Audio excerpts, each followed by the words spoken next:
شعر يا صديقي شاب كحيان وحياته كئيبة جدا وبيعيش اليوم الأولاني زيه زي اليوم التاني والتالت لحد صديقي أما فكر إنه يعمل قناة ويسميها بتاع انمي. فعلا يا صديقي قدر إنه ينجح في المحتوى دوت ولكن قرر إنه يعتزل.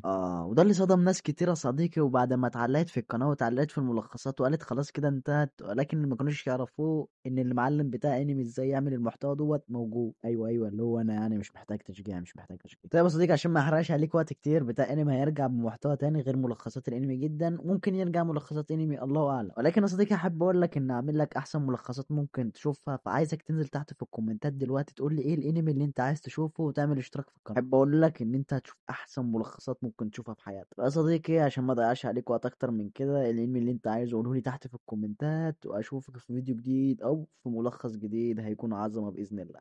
طب ليه بيداري كده ولا هو داري كده ولا انا داري كده ولا انا ده؟ ليه حيرني وليه بيهجرني انا ولا باجيش على باله كده؟ طب ليه